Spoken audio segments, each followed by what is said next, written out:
சிவசிவ திருச்சிற்றம்பலம். எல்லாம் வல்ல கருணையே வடிவான பார்வதி பரமேஸ்வரருடைய பெருங்கருணையினால நாம இறையுறல் தேடி பகுதியில் தொடர்ச்சியாக திருநாவுக்கரசு நாயனாருடைய வரலாறு பார்த்துட்ருக்கோம். கடந்த பதிவில் நாம திருநாவுக்கரசர் திருவதிகை கோவில் வாசல் வரைக்கும் வந்திருக்கார் அப்படின்றத பற்றி பார்த்தோம். இந்த பதிவில் அதனுடைய தொடர்ச்சியான பதிவை பார்க்க போகிறோம். திருநாவுக்கரசு நாயனார் வாசலில் நிற்கிறாரு. சரி, உள்ளே போயிடுவோம் அப்படின்னு தோணுது.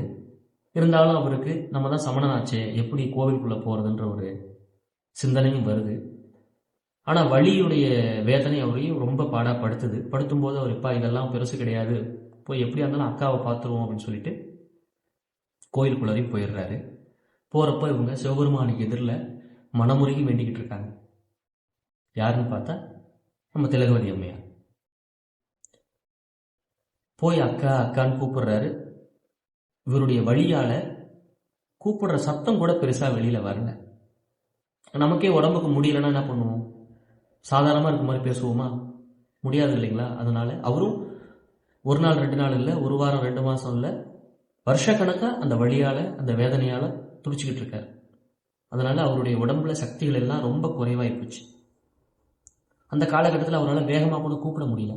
இவங்களும் இறைவனோட ஒன்றி சாமி கும்பிட்டு இருக்காங்க. அவங்களா பிரார்த்தனைகள் எல்லாம் முடிச்சுட்டு திரும்பும்போது இவர் அங்கே பக்கத்தில் நிற்கிறத பார்த்துட்டு இவங்களுக்கும் அடையாளம் தெரியல. ஏன்னா போகும்போது நல்லா கம்பீரமாக போன நம்ம தம்பி இப்போ இப்படி நோய்வாய்ப்பட்டு இவ்வளோ கஷ்டமாக சுருங்கி போய் உடம்பு சுருங்கிய நிலையில் வந்திருக்காருன்றதை தன்னால் நம்ப முடியல அவங்களுக்கும். அதுக்கப்புறம் முகத்தை நல்லா பார்த்துட்டு தம்பி என்ன ஆச்சு அப்படின்னு சொல்லிட்டு இவங்க கூப்பிட்டு கேட்கும்போது இந்த மாதிரியான தீராத வயிற்றவலின்னு சொல்லக்கூடிய அந்த சூளை நோய் என்னை ஆட்படுத்தி கொடுக்காத கஷ்டங்களை எல்லாம் எனக்கு கொடுத்து வாழ்க்கையினுடைய அந்த விரக்தி அந்த வெறுப்புன்றதை எனக்கு முழுசா கொடுத்து அது இல்லாமல் வேதனைகளையும் நிறைய கொடுத்து என்னை பாடாப்படுத்துது அக்கா. என்னுடைய உயிர் போயிடும் அப்படின்னு சொல்லி எனக்கா தோண ஆரம்பிச்சிருச்சு. அதனால என்னுடைய உயிரை உன்னுடைய மடியில தான் விடணும் அப்படின்றதுக்காக நான் வந்திருக்கேன் அப்படின்னு சொல்லி அழறாரு. திலகவதியாருக்கு இது கேட்கும்போது மனசு ரொம்ப கஷ்டமாயிடுது. ஏன்னா தான் தம்பிக்காக தான் வாழறோன்னே அவங்க வாழ்க்கையை நடத்திக்கிட்டு இருக்காங்க. இல்லைன்னா அவங்க என்னைக்கோ இறந்துருப்பாங்க. அன்னைக்கு கையை பிடிச்சிக்கிட்டு அக்கா என்னை விட்டுடாத அப்படின்னு அவர் சொன்ன அந்த வார்த்தைக்காக தான் அவங்க இன்னும் வாழ்ந்துகிட்டு இருக்காங்க. ஆனால் அந்த தம்பி தான் கண் முன்னே இவ்வளோ கஷ்டப்படுறத பார்க்கும்போது அவங்களுக்கு இன்னும் மனசு ரொம்ப கஷ்டப்படுது. அப்போ எம்பெருமானே ஏன் இந்த மாதிரி தொல்லைகள் எல்லாம் கஷ்டங்கள் எல்லாம் கொடுக்குற அப்படின்னு சொல்லி சிவபெருமானை வேண்டிட்டு அவருடைய பிரசாதமாக இருக்கக்கூடிய அந்த திருநீர் அப்படின்னு சொல்லக்கூடிய அந்த விபூதியை வாங்கி இந்த தம்பியை ஆக்காட்டுன்னு சொல்லி அவங்க வாயில் அந்த விபூதியை போடுறாங்க. அவர் முதல்ல அவர் சமணன்றதுனால திருநீரை பார்த்தாலே பாவம்னு சொல்லக்கூடிய சமயம் சமணம். அவர் வேண்டாங்கிற, நீ கடைசியாக என்கிட்ட வந்துட்டேன்னு சொல்லிட்டல்ல, நான் கொடுக்கறது எதுவாக இருந்தாலும் நீ கண்ணை மூடிட்டு வாங்கி தான் ஆகணும்னு சொல்லும்போது சரின்னு சொல்லி அந்த விபூதி வாங்கி வாயில போட்டுக்கிறார்.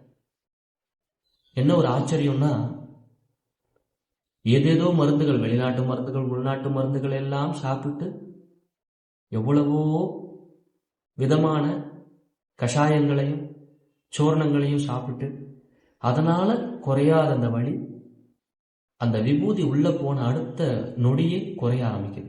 படிப்படியா சுத்தமா அந்த வலி இல்லாமலே போயிடுது. அவரால் நம்பவும் முடியல. அதுக்கப்புறம் நம்ம சன்னதியிலிருந்து வெளியில வர வழியில ஒரு கிணறு ஒன்று இருக்கும். சூளை நோய் தீர்த்த தீர்த்தம்னு இருக்கும். அந்த கிணத்துல இருந்து தான் அப்போதைக்கு சுவாமிக்கு அபிஷேகத்துக்கு நீர் எடுத்துட்டு போறது வழக்கம்.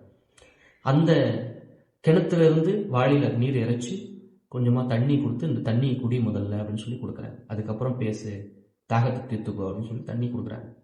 அந்த தண்ணீரும் சேர்த்து குடிச்ச உடனே சுத்தமா அதுக்கு முன்னாடி அப்படி ஒரு நோய் இருந்ததுக்கான வடுவே இல்லாம அவர் தெளிஞ்சிடுறாரு. என்ன ஒரு ஆச்சரியம் அப்படின்னு அவரால் நம்ப முடியல. இதுக்கு என்ன சொல்ல, நம்ம இப்ப சொல்றோம் இல்ல மெடிக்கல் மிராக்கல்னு, அந்த மாதிரியான இது ஒரு எண்ணம் அவருக்கும் தோணுது. இது எப்படி சாத்தியம் அப்படின்னு சொல்லி பலவாறு யோசிக்கிறார். அப்போ திலகவதியார் சொல்றாங்க, யோசிக்கலாம் செய்யாத தம்பி, இவ்வளவு காலம் நீ செய்த கொடுமைகளுக்கான தண்டனையா இது எம்பெருமான் கொடுத்திருப்பார். ஆகையினால அந்த தண்டனைகள் எல்லாம் உன்னை விட்டு நீங்க பெற்றது.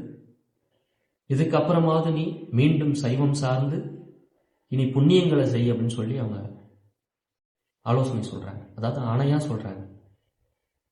அந்த நொடியிலிருந்து அவர் சமணத்தை விடுத்து சைவத்துக்கு மாறுறார். இனி இறைவனாக இருக்கக்கூடியவர் எனக்கு சிவபெருமான் தான். இனி திருநீரு தான் என்னுடைய உடல் முழுதும் அலங்கரிக்கும் அப்படின்னு சொல்லி அந்த சமண சமயத்தில் இருக்கக்கூடிய அந்த சின்னங்களா இருக்கக்கூடிய அந்த ஆபரணங்களையும் அவர் போட்டிருந்த அந்த வஸ்திரங்களையும் எல்லாத்தையும் அவர் கலைச்சி வர்றார். விட்டுட்டு வேஷ்டி துண்டோட திருநீரை பூசிக்கிட்டு உடம்பு முழுசும் அந்த திருநீரை அள்ளி பூசிக்கிட்டு, ஏன்னா இதுதானே அந்த நோயை தீர்த்தது, ஆகையினால அந்த திருநீரை அள்ளி உடம்பு முழுக்க பூசிக்கிட்டு அப்போதான் அந்த தலத்தில் இருக்கக்கூடிய இறைவனாக இருக்கக்கூடிய திரிபுரவதிகை அருள்மிகு திரிபுர சுந்தரி உடனுரை திரிபுர சம்ஹாரமூர்த்தி அப்படின்னு சொல்லக்கூடிய வீரட்டானேஸ்வர பெருமானை பார்த்து ஒரு பாடல் பாடுறாரு. அந்த பாடல் தான் தேவாரத்தினுடைய முதல் பாடல். தேவாரம் அப்படின்றது அன்னைக்கு தான் பிறக்குது அந்த கஷேத்திரத்தில். அதுவும் கூற்றாகினவாறு விளக்ககளில் கொடுமை பல செய்தன நானறியேன் அப்படின்னு சொல்லி ஆரம்பிக்கிறார். கொஞ்ச நஞ்ச கூற்றுகளா ஆடுனேன், கொஞ்ச நஞ்ச கொடுமைகளா செய்தேன், எவ்வளவுக்கும் சேர்த்து இந்த தீரா வயிற்ற வழியை எனக்கு கொடுத்தீரே, கொடுத்து நீயே ஆட்கொண்டீரே அப்படின்னு சொல்லி அந்த பாடல்களை சொல்ற. மீதமான பகுதிகளை அடுத்த வீடியோவில் நம்ம பார்க்கலாம். சிவாய நமः.